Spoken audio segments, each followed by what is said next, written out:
Brought to you by खाता book. इनका tomorrow होना हो लेकिन हिसाब टुडे हो सकता है। हा? कैसे? भाई खाता आउट करो, खाता बुक डाउनलोड करो, ये ऑटोमेटिकली हिसाब करे, उधारी वापस लाए फटाफट। भेज दिया उसको हिसाब। खाता बुक, बिजनेस हुआ इजी।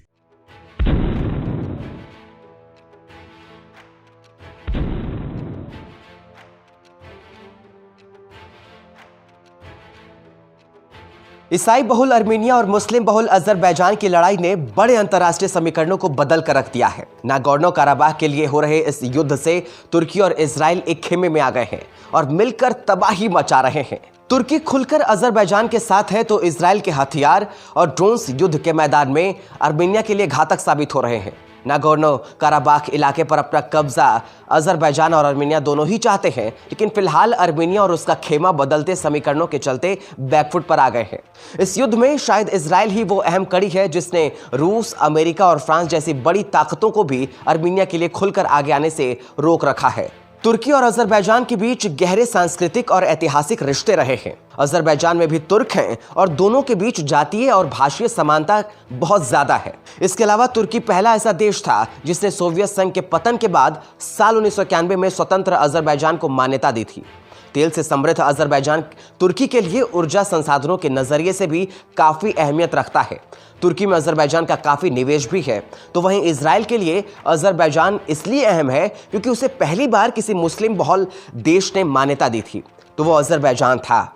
इजराइल के लिए अजरबैजान हथियारों का बड़ा बाजार है, तो ईरान को काबू करने के लिए भी इजराइल अजरबैजान में एंट्री चाहता है। तुर्की ने कहा है कि अजरबैजान और अर्मीनिया की चल रही लड़ाई में वो अजरबैजान का तब तक समर्थन करता रहेगा जब तक कि नागोर्नो काराबाख के विवादित इलाके पर उसका नियंत्रण न हो जाए। तुर्की के रक्षा मंत्रालय ने अपने आधिकारिक ट्विटर हैंडल पर लिखा है, अजरबैजान की सेना ने बहादुरी का परिचय दिया है। अपने नियंत्रण वाले इलाकों को बचाने में उन्हें बड़ी कामयाबी मिली है। अर्मीनिया को कब्जा की हुई जमीन उसके वास्तविक मालिक को लौटा देनी चाहिए। अर्मीनिया जब तक ऐसा नहीं करेगा, हम अपने अजेरी भाइयों के साथ खड़े रहेंगे। अर्मीनिया की सरकार ने आरोप लगाया है कि तुर्की ही इस जंग की आग में घी डालने का काम कर रहा है। तुर्की अजरबैजान अर्मीनिया के संघर्ष को अजरबैजान पर रूस और ईरान का प्रभाव कम करके उस पर अपनी पकड़ मजबूत बनाने के मौके को तलाश रहा है। वहीं अजरबैजान और इजराइल के भी पुराने रिश्ते हैं।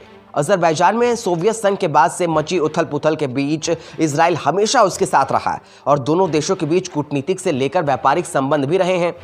तुर्की और इजराइल वो दोनों देश हैं जो आमतौर पर एक दूसरे को पसंद नहीं करते हैं और हाल ही में इजराइल के यूएई के साथ अमेरिका की अगुवाई में हुए समझौते पर तुर्की ने सख्त टिप्पणियां भी की थीं। वो दोनों ही देश अजरबैजान के मामले में एक साथ आ गए हैं। कुछ साल पहले इजराइल के प्रधानमंत्री बेंजामिन नेतन्याहू कजाकिस्तान जाते हुए बाकू में 7 घंटे तक रुके थे। इस समय अजरी सरकार की ओर से पहली बार बताया गया था कि अजरबैजान ने इजराइल से $5 बिलियन के हथियार खरीदे हैं। अब तक अजरबैजान इजराइल से $7 बिलियन के हथियार खरीद चुका है। इजराइल के सबसे घातक और एडवांस्ड ड्रोन्स आज की तारीख में अजरबैजान के पास हैं। अब देखना यह होगा कि अजरबैजान और अर्मीनिया के बीच चल रहा यह संघर्ष कितने लंबे वक्त तक चलता रहेगा। इस वीडियो में फिलहाल इतना ही। मुझे यानी आशुतोष मिश्रा को दीजिए इजाजत। नमस्कार।